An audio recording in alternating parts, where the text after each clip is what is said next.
everybody. Welcome to this episode of the CatBot AI Podcast. I'm Catherine, and with me is Ken. That's right. Thank you, Catherine. Looking forward to being here today and talking with our guest about his company, Capital AI, and what it can do essentially for the individual user, but especially for B2B businesses. So, Catherine, if you'd like to introduce Shaun, I know you've known him for quite some time.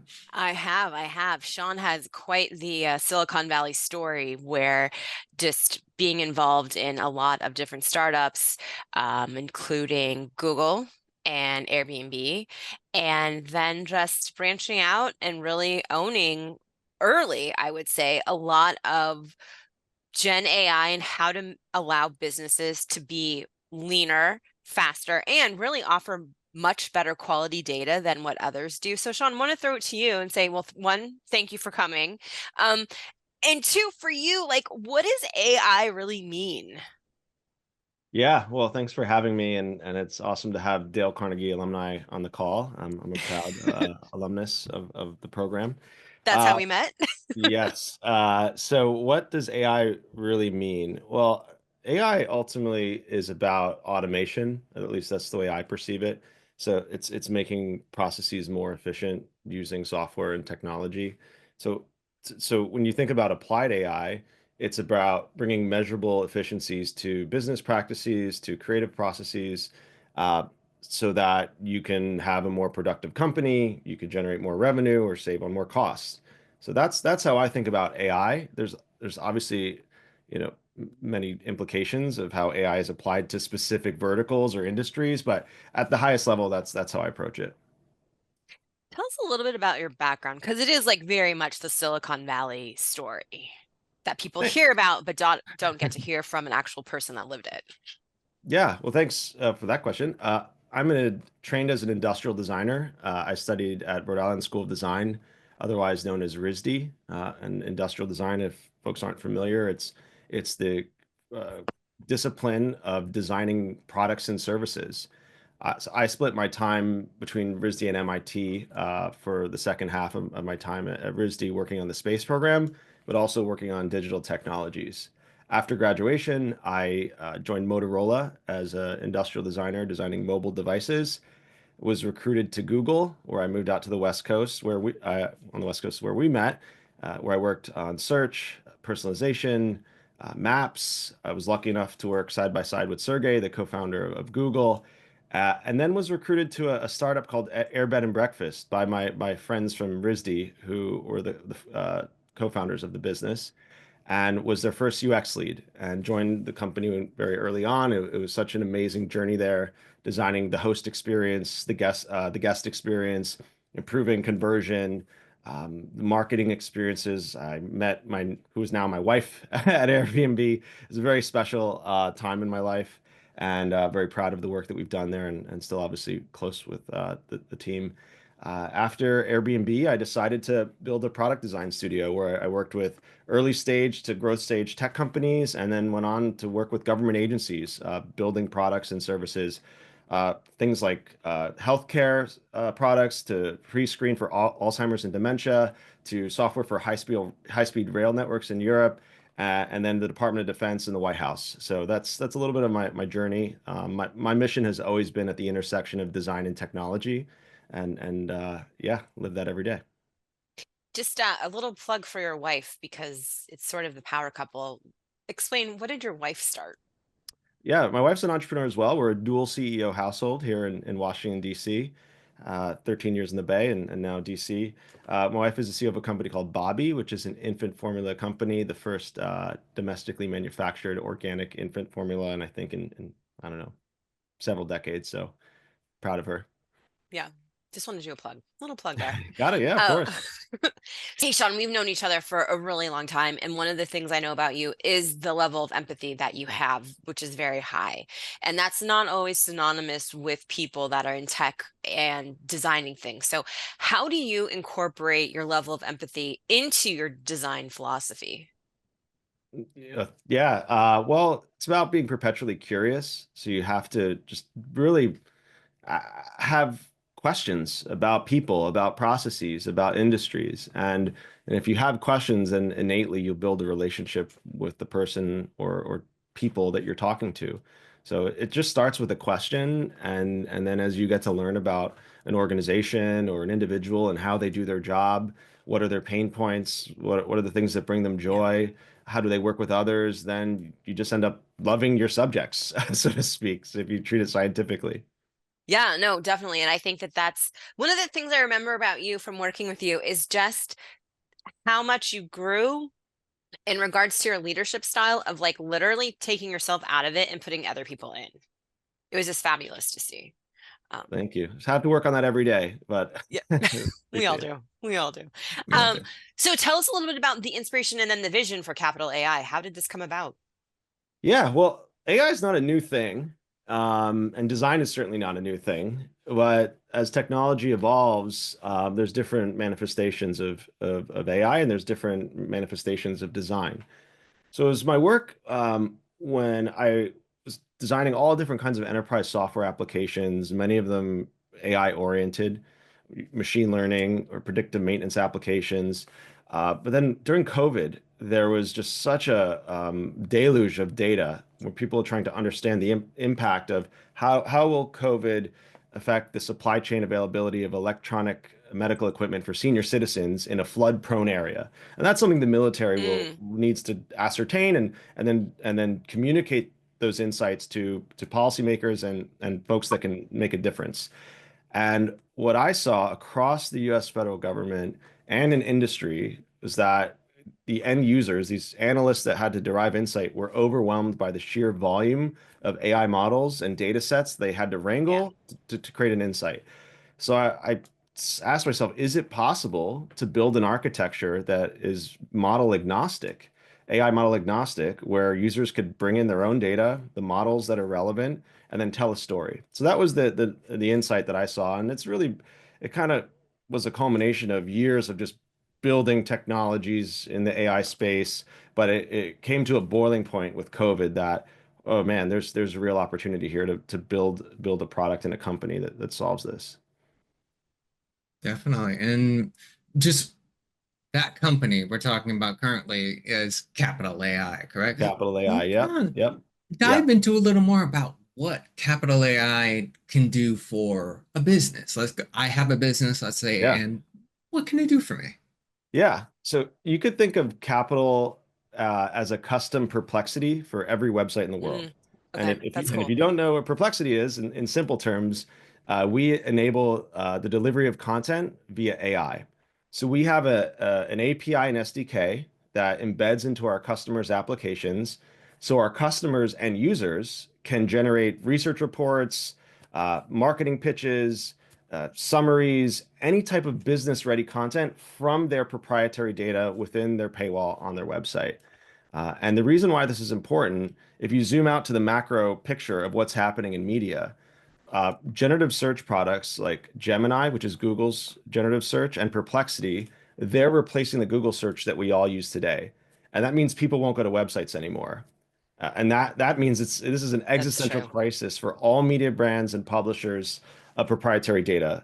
We're talking New York Times to Politico Pro, the Wall Street Journal, Financial Times, even Reddit, TripAdvisor, Yelp. These companies, if they want to maintain a direct relationship with their end customers, they have to have their own generative features and agents built into their products within their paywall. I know you're probably going to ask then, well, if my data is behind a paywall, why does it matter? It matters because now consumers already expect generative experiences as the de facto UX. The same way when you go to a mobile website, go to a website on your phone, you expect it to be mobile formatted and not desktop formatted. People expect generative experiences, and that's what Capital delivers for a convenient price and in a way that's fully configurable for our customers. I think the thing that I like the best about using it is it pulls from so many different resources. It allows me to dig deeper on a specific topic based on the resource I may go check because it sounds interesting. And then the way that you have the reconfigure, it just changes the entire tone of an article. Like in less than a minute, it would take me hours to do something what it does in a minute. It's Yeah, crazy. so it's either I think when you're building software, you're either revenue generating or cost saving.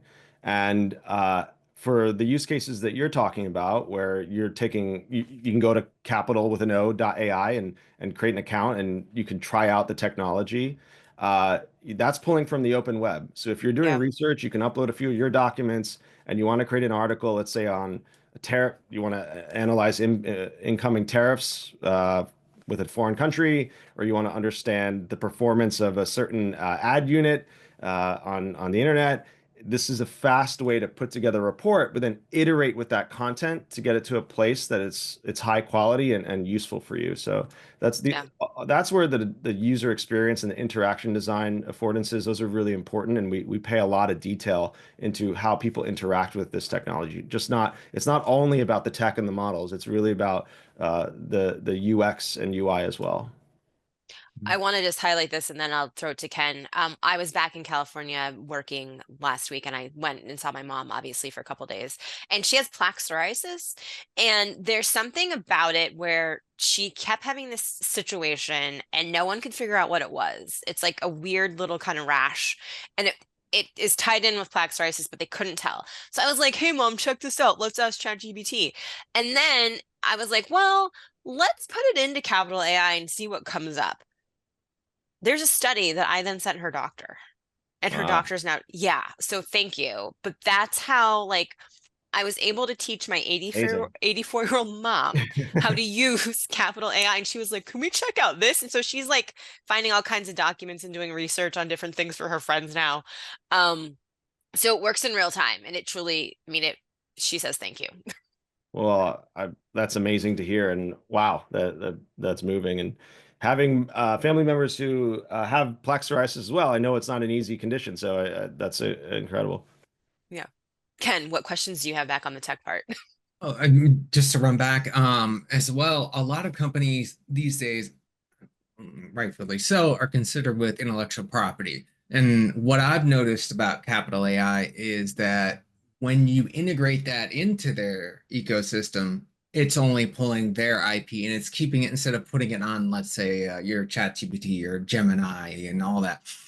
In fact, we've been told directly by the company that I work for currently not to use ChatGPT Yeah. because of intellectual property. But Capital AI kind of is as you mentioned, perplexity, where it keeps it all in, let's just say, in a box, right? Yeah, well, great question. So when we talk to customers, and we're focused entirely on media, and when I say media, those are publishers of proprietary content and data. That's the exquisite journalism of companies like Politico, the exquisite data from companies like Dow Jones. Um, that's our market, and their journalism and their deep reporting and data, those are their crown jewels. So when we talk to customers, what they care about is model choice. And the reason why they want model choice, it's threefold. One, the state of the art changes on a weekly basis. Just 2 weeks ago or 3 weeks ago, there was an open source model out of China called DeepSeek, which Yeah. completely changed the entire conversation in globally on AI and wiped out $1 trillion, I believe, in Mm-hmm. market value of tech Mm-hmm. companies in a single day. A few weeks before that, you have a GPT, I believe it was the O3 model. Before that, it's Claude Sonnet. Right. Before that, it's Llama 3.3. So the state of the art is changing quickly, and companies don't want to be locked into one because they don't know if the state of the art is going to move out from beneath their feet. The second piece is, to Ken, what you alluded to, is intellectual property. This stuff that you've invested tens of, if not hundreds of millions of dollars in as an organization, all this intellectual property, this work that's yours, do you trust exposing that information to the model? That's a serious consideration. And every CTO, CIO, SVP, every CEO, every executive at media companies need to be and are concerned about this. And the last piece is inference cost. All these models are not made equal when it comes to spend. So how much are you willing to spend per query? Do you need the most exquisite frontier model to do, let's say, a lower level task that an open source model can do?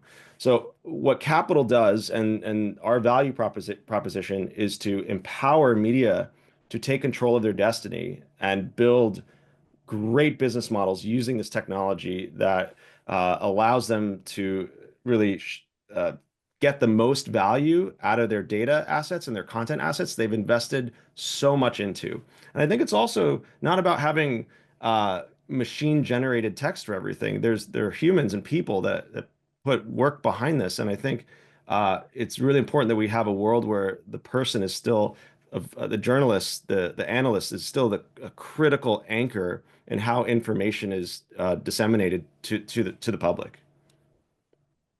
That was one of the things I noticed when using it too, was it's not just you generate the entire article. You can edit parts of it. You can tell it to go back through, you can tell it to reanalyze something. And again, let's say I'm a company that has an IP I need to protect. It's pulling from our internal data set as well and referencing it at the bottom, which I thought was a very unique feature of Capital AI. Yeah, citations are key. So Yeah. the provenance, the attribution, whatever word you want to use, like where the article came from, what's the data source, when was it last updated? That is critical, and we actually learned that we built those features because when we first built our prototype for this, it was with college students across the United States, and we had a college, we called it a college ambassador program, and we learned from the students that citations were absolutely critical to help them do their work. It wasn't about cheating or anything. It was actually just helping them accelerate the amount of information they can consume. The same way, Catherine, you were looking for information on plaque psoriasis. A student at Emory or Duke or whatever, name the school, they're looking for information on their political science class or their econ class. And we built this technology that pulls some really good references. All right, I'm going to test it. Ken, I don't even think you know this. At UCLA, I wrote a very obscure paper. It was about Native Californian indentured servitude from 1880 to 1888. Okay. Legit went to like Stanford and Berkeley in the libraries and was going through like letters and stuff. I'm gonna go ask it and see what it comes up with. And after reading 20 books in 10 weeks and like spending a weekend in Bancroft and another weekend at Stanford, I might be a little bit annoyed if Capital beats me. Oh Let's gosh, see. no That's pressure. a good. Thank you for that. Because if I had had that in college, oh my gosh, the stuff that because I was a history major, and I also have a degree in urban planning, like the stuff I could have pulled to dig deeper, I didn't even think about that. Interesting. Yeah. And I think where this all goes, what our business model is, we have a flagship customer called Politico Pro, and Yeah. we're launching live very soon. And that is a premium product for political intelligence. So as government policy changes and regulation changes, companies need to adapt. You could be a pharmaceutical company, you could be Uber, you could be a transnational shipping company, it could be a soft tech company. Uh, you need to consume this information, and it's usually in long format. Right? That some bills can be thousands of pages.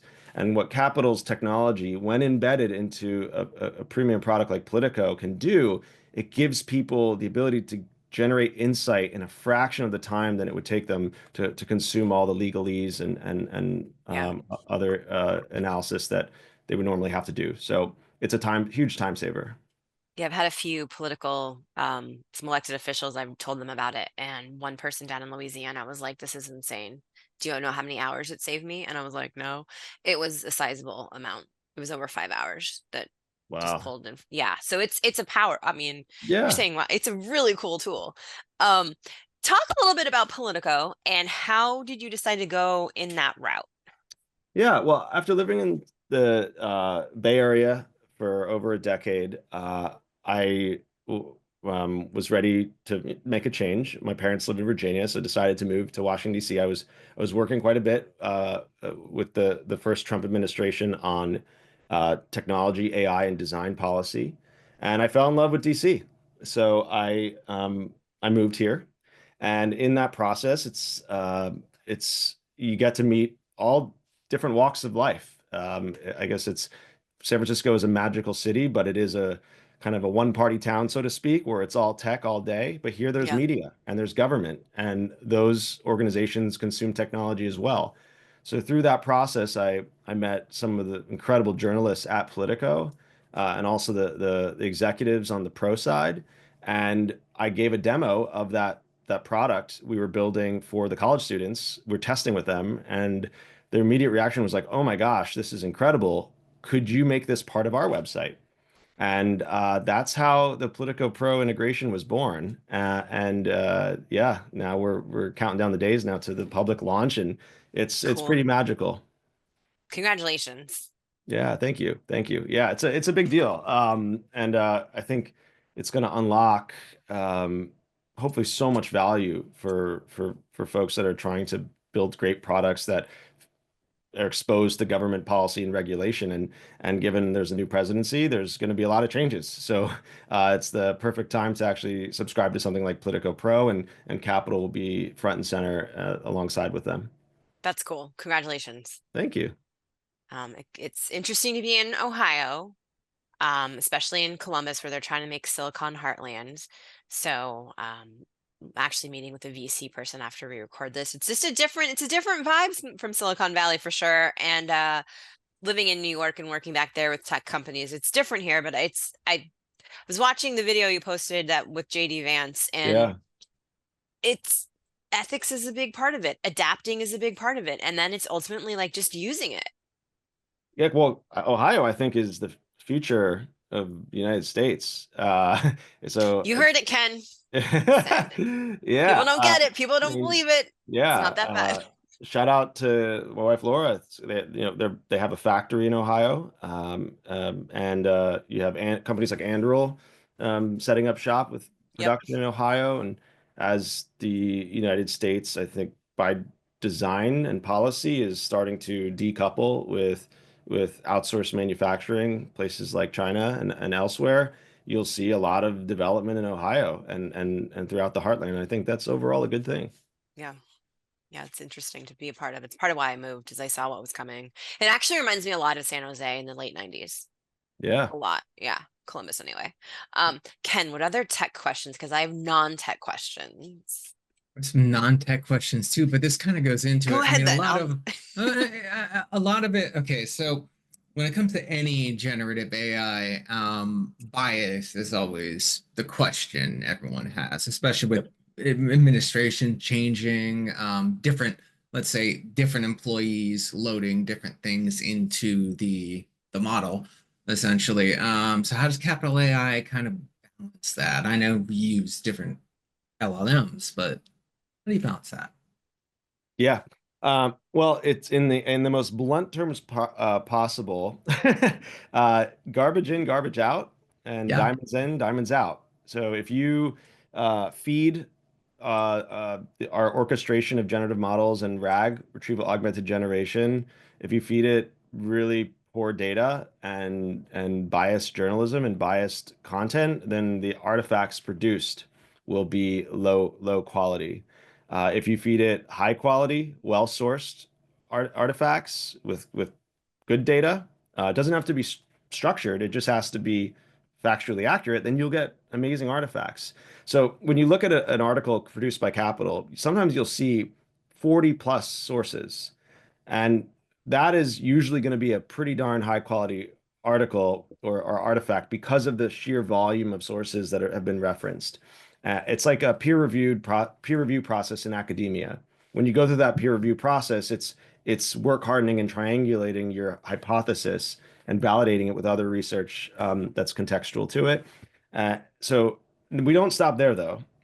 We also have rolled out what's called a SAFE protocol, and this is pretty emergent research out of Stanford and DeepMind that distills, in simple terms, it distills these sources into facts, and those facts are then reference checked again. So it adds another layer of factual accuracy. When we do this, we're taking this exquisite journalism and data on scale, and we're running it basically through an editorial process, the same thing that would happen in a newsroom, but we're doing it on demand for the end user, and that's pretty neat. And we pride ourselves in being the most factually accurate generative AI platform on the internet.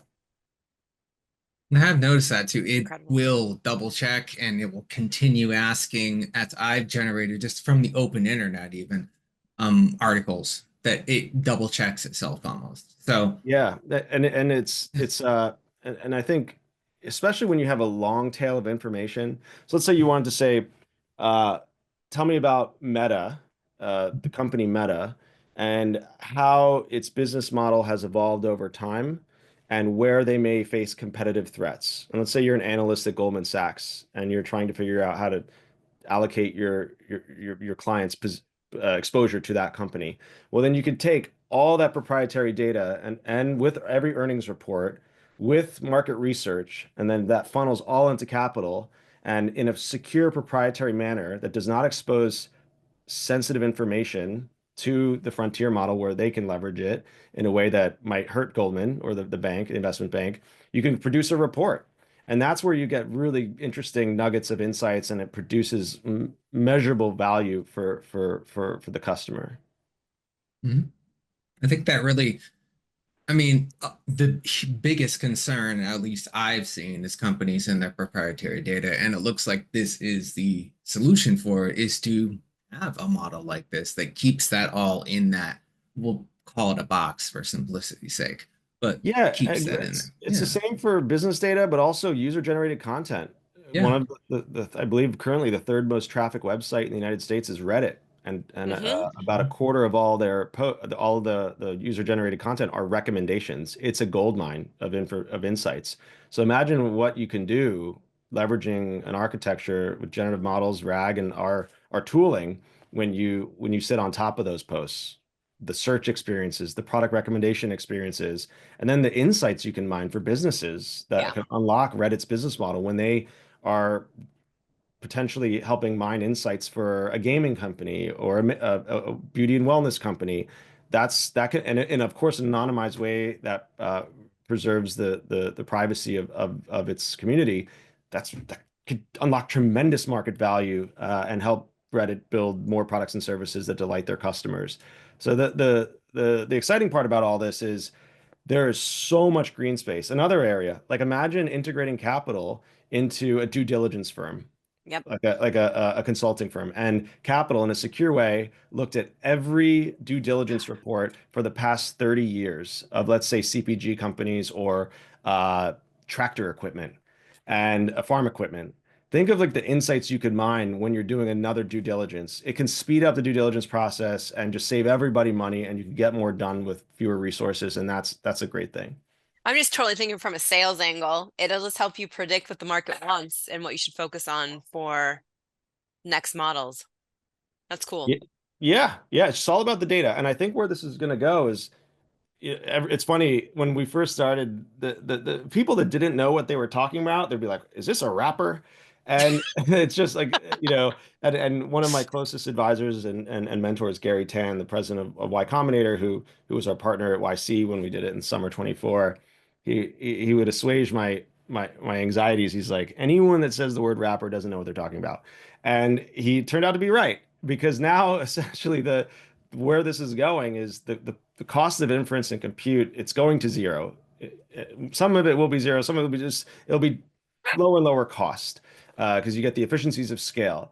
And where the value will be created is in the app layer, the stuff that touches the customer, and the lifeblood of those apps will be data and that proprietary thing, the business, the thing that these companies operate on, whether it's due diligence reports or whether it's user generated posts for Reddit, or whether it's exquisite political journalism for Politico Pro, or whether it's financial analysis at Goldman Sachs on GLP-1s, uh, things like Ozempic. That's going to be the fuel that powers an entirely new market.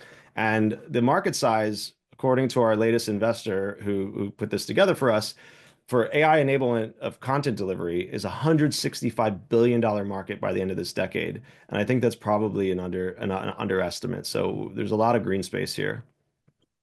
Just to your point with everything that's changing, I just think about what happened a couple of weeks ago with the whole GBT market shifting overnight. It's not going to be 5 years. Yeah, I I don't think you're know. right. I think Yeah, the rate of change is incredible. It's like huge. it really feels. I remember when mobile, when Yeah. the App Store launched, and then the app, when it wasn't just the iPhone, it was the App Store. And at Airbnb, we made the iPhone app and the second iPhone app and the Android apps, and like that unlocked Airbnb to grow tremendously because it put the interface in everyone's pocket. The Airbnb interface, when you're booking a Airbnb in Australia from New York City, it reduces the time of conversion because the host is able to approve or Right. reject the inquiry quickly. That was totally disruptive and unlocked Airbnb's business model, Uber's business model. Generative is actually even bigger than that. It'll unlock incredible business models in ways that we actually haven't fully understood yet because the models themselves are amorphous and changing in their size, in the way they're trained, in the way they're distributed, whether they're proprietary or open source. All those things are being figured out right now. And that's why we've made very diligent decisions to build an open architecture so our customers can bring new models into their product as they come online and they're not locked in. I think that's a Super big innovative. differentiator right there too. Is a lot of companies are building based on one, two, or three models, whereas you built one that can be augmented and updated because you realize the speed that technology is advancing right now. Yeah, So there's the that's old a huge adage advantage. in government, right? Or in business, no one got hired for hiring, no one got fired for hiring IBM. Or in government, it's like no, no one got fired for hiring Lockheed Martin. Now you will get fired for hiring IBM if you're locked in, right? So that's the Yeah. key. If you're locked into one type of, I'm not saying I don't mean to call out IBM specifically, but uh, essentially, if you platform on one particular model maker and the world shifts and you spent millions of dollars on this, it's the switching cost is real. So what we're seeing are Yeah. CIOs want choice, and that's why yeah we're getting pulled, and that's why we're building a hopefully a great company that lasts a century. Mhm. Definitely. And I know one of the abilities, I'm not sure if this is B2B, but the X storm, the Twitter storm. So for like the marketing, the media, Yeah. is that an element that let's say any company can use or Yeah, so what's really cool with the API and SDK, it Mhm. allows basically junior developers to embed these very powerful generative AI, large language models, and diffusion models, whatever AI models they want, with retrieval augmented generation, which is think of that as data search, into their applications to create content. Simple terms, create persuasive content from data. And that persuasive content can be a 20-page white paper with 100 citations. It could be a bulleted list. It could be a marketing one-pager with images, charts, text, or it can be a tweet storm or an X post storm. And that's all Yeah. configurable by the developers via the API and SDK. So you're obviously able to try it out, the tweet storms on if you go to capital.ai, and it's pretty neat. It's just that we're constraining the artifact to be within the character count of a tweet, and we're augmenting it with the ability to find charts and images that are relevant for your content, and also generate synthetic images that are relevant for your content. That's all editable by the end user, and think of it as just one format that you can produce of thousands of different formats. So, Shaun, what advice would you have for other entrepreneurs? Um, it takes twice as long and it's twice as expensive as you think. Yeah. No, Yes. it's there's no I've never seen even the ones that are seemingly overnight successes. It's like a 5 year overnight success. It takes time. You're gonna have a hypothesis, and that hypothesis will change based on user feedback, market feedback, investor feedback. Uh, the, things outside of your control can change. If you were building an AI system for years that's proprietary and not based on large language models, and then something like LLMs come along and Right. completely turn over your entire world, those things will happen. They can and will happen. So you have to just be ready and you have to be tenacious. So persistence, I think, is like the number one attribute. Don't die. Just stay alive at all costs. And you have to do, Adapt or you die. yeah, yeah, yeah. Just stay alive. Default alive, I think is it Paul Graham? It's the YC ethos. I think just another thing is really finding a niche and making a few users happy. That's something Yeah. one of my close advisors and friends, Brian Chesky, CEO of Airbnb. You really just want to make a few people really happy, because if you know you can make those people happy, you can make more people happy. But if you try to be something valuable to everybody from the jump, you're most likely going to fail. Right. So I think focusing on that niche and getting it to like 100% of value for that cohort, you're in a great place. Also, I think don't try to do it alone. You need to have, I highly recommend co-founders. Having a co-founder is absolutely critical to share that feeling, that journey. It's hard to do it all yourself. And if you look at all these great companies that are in the tech space, even if they have quote unquote solo founders, majority of them had co-founders in the beginning to grow. And I find that incredibly valuable and helpful. And you can cover more territory in a shorter amount of time. So that's a few things. The other thing I want to have you dig deeper on, because it's so important. Valley's weird. Tech is weird sometimes. Finding the right people to mentor you. What advice do you have for someone that's brand new in finding that mentor that'll stick with you? Yeah. I think, well, that's a great question. Let me think about that. I think one, just incredible humility, is don't try to pretend like you have more skill than you actually have. If you're junior, Right. and to be honest about it, be willing to work for free, whatever it takes, to show that you're committed. I think successful entrepreneurs and mentors that I look for are ones that they've done the grind, and they know the grind when they see it. Somebody that knows how to grind. So if you show that to somebody that you want to be your mentor or you want to work for, it'll be self-evident. So I think in summary here is be willing to work really hard for limited resources and pay, because every successful founder that has made it somewhere did the same thing. And when they see that pattern, they'll be like, oh man, I want this person in my life, and I want them to be involved with what I'm building, because I see potential here.